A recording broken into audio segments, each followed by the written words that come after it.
Hello and welcome. This is the Asylum, and this is part 2 of my little short series on the symbol.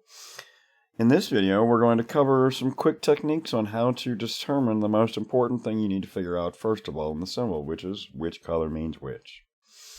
So to do so, we're just going to go through some short examples. And the first, most simple technique that I always use is simply picking one clue and assuming it's green. And assuming it's green, make another guess with that letter being green. And then try to also match the other clues if you can. You should get a contradiction or a confirmation immediately. And you should know right away which color is which. Or at least which color is green. And usually you can determine which color is gray immediately because of just simple counts of letters that aren't in the word. So that's the first simple rule. Gray is usually the easiest to determine just because of counts of letters in the word. And two guesses, if there are too many non-joined letters, non-overlapping letters between the two guesses, then we know what that color is gray. Furthermore, we can easily then determine green in two guesses almost certainly. Not always, and we're going to see an example of it not being determined in two guesses.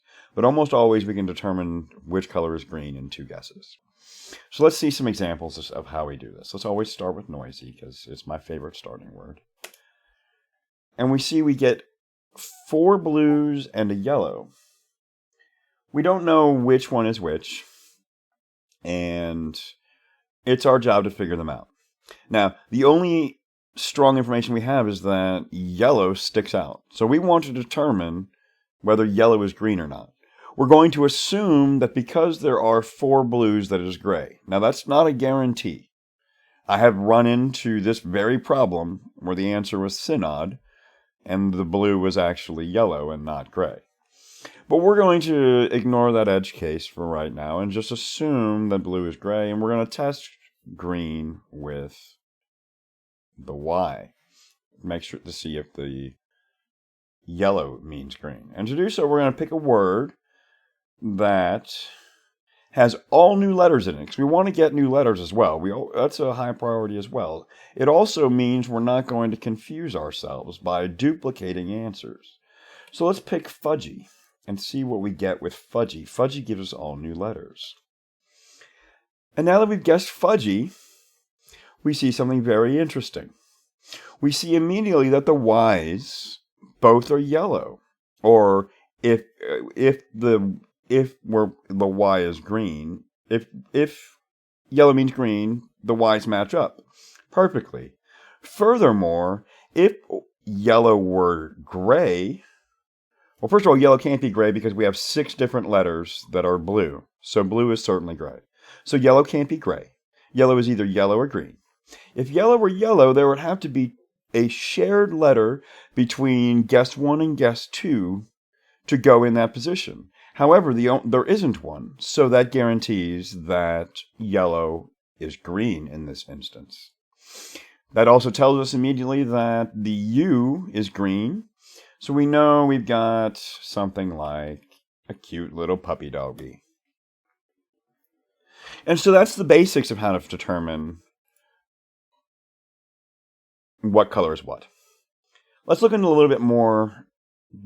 little stronger example where there's a little bit more choice. So let's start with noisy again. What we see in this case, we've actually got 2 different clues that could be green, that we want to test for green. Both red and orange, we want to see could easily be green. Now, is there a chance that purple is green? Yes. But our rule of thumb for testing these is to just count the most populous clue as green, always. So we're going to test whether red is green or whether orange is green. Furthermore, since there's 2 clues we're going to assume again that the most populous is gray. That's my rule of thumb. Until proven wrong, the most populous is gray. So since we have 2 clues, we know one of them is yellow and one of them is green. if our assumption that purple is gray is correct. So we should make a guess that not only test one of the letters as green, but we should test another letter that would be yellow, just to gain additional information while we're doing that.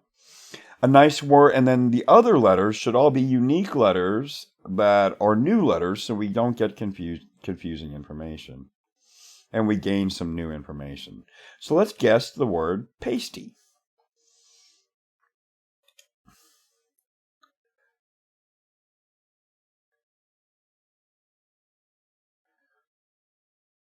Well, pasty gave us a lot of information. Guessing pasty we guessed pasty because we wanted to test the Y. I like testing terminal Y because there's a lot of words that end in terminal Y. Well, these terminal Ys lined up, so orange would be green. Now, could be green. Now, it is possible that orange can still be yellow if our other common letter, the S, is at the end of the word. And then we'd have to have another letter that is from noisy in the third position that isn't in pasty. That isn't the I or the S. Those are our two options. One is more likely than the other, and that is that the Y is likely. So we're going to continue to guess that. And because we know that we suspect, well, if the Y is true, the S certainly isn't true. So we need to guess another letter from noisy in the third position. In this case, I want to guess something that seems reasonable. I know we can't guess the I because that would give us an in place. We can't guess the S. That gives us the O or the N. Both of those are pretty good. Let's try the N, and let's guess something that gives us another vowel. We need either the U or the E, and let's just go with funny. And hey, look at that, it was funny. Isn't that funny? That we knew the answer in 3. But as you can see, the basic idea is that when we first got 2 clues, we tested one of them positively, and we tested another letter that could also be that way. That could also match the prior clues. We assumed this was green, we assumed orange was green, and we assumed red was yellow. We were correct. Part of that is because I knew the answer and set it up that way. But often our intuition that way is correct. But we're about to see a case where that's not necessarily true. So let's see what happens when the technique fails us and where we have to be prepared to adjust our thinking. So let's start with brand. I know I should be starting with noisy, but just bear with me. It's for sake of example. We'll start with brand. So we're looking at brand, and again we'll go with our rule of thumb that most populous is gray. We'll just assume that. Now we're going to go with the assumption that the other information we have is green, because that's what we want to test. We test it as green, and if we get information, we know more about the word. So let's guess a word that also includes another vowel if we can. And there's a nice convenient one that fits. That's giant. Let's see how giant fits. Okay. So giant gave us 2 in place. Just like brand did. Now we need to think of another word that could possibly be and. How about plank? That gives us all new letters and keeps the AN. Because we're pretty sure it's AN. That has to be green, right? It matches. Okay. So, it seems to match still. We got AN and the K seems to match. That's great. Wait a second. We got a new color here. We've got purple now. That purple must mean yellow if orange means green. And yellow has to mean gray because there's no common letters amongst all the yellows. So yellow means gray, so that means purple must mean yellow. Well, if purple means yellow, the only possible word or only possible letter that can go there is the L. So we have L blank A and K. Well, I don't know about you, but I don't know any words that go L blank A and K. I don't know a single one. So it turns out that we've been deceived the whole time. Orange is not green. It is possible for orange to be another color. And in this case, that's the only way it can be, because there is no word that has L blank A and K. So what other color is available? We know for certain that yellow means gray.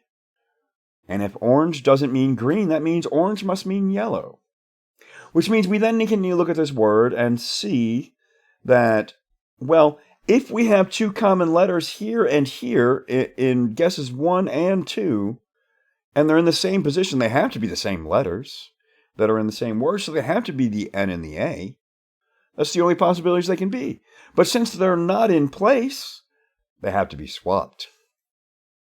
Furthermore, if we know that yellow is gray, and we know that orange is yellow, we know then that purple is green.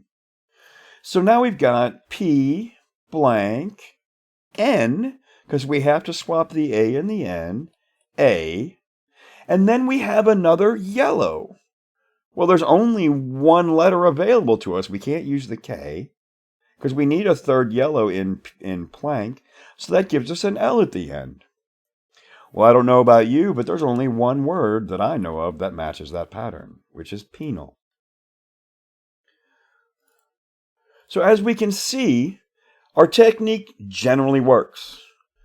But occasionally, there is an edge case, like we see here with the AN when it was actually NA, where the clues can lie to us. So we need to be careful. So let's test out this theory real quick by just doing an infinite symbol.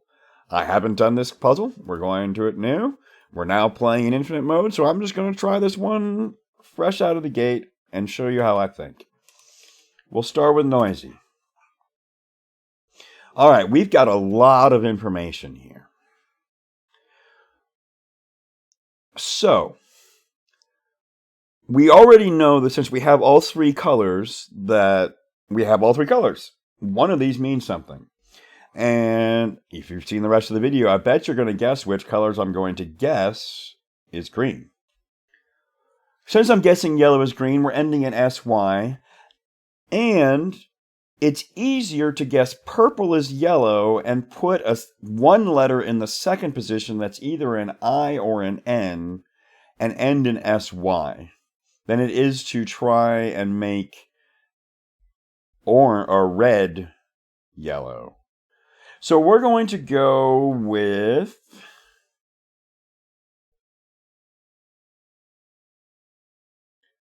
we want ISY.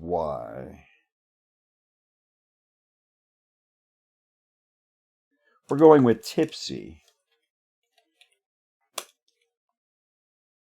And we got it in 2. That's how powerful my absolute technique for picking colors is. You saw me pick this random one out of nowhere. You saw me take noisy. You saw me guess that SY was the green and apply the yellow to another letter. It gave me an ISY word, and I got it in 2. So hopefully you learned something about how to pick which symbol color is which. In the third video, which is coming up very shortly, I will cover an advanced technique that helps you get out of the trap in the symbol. See you soon.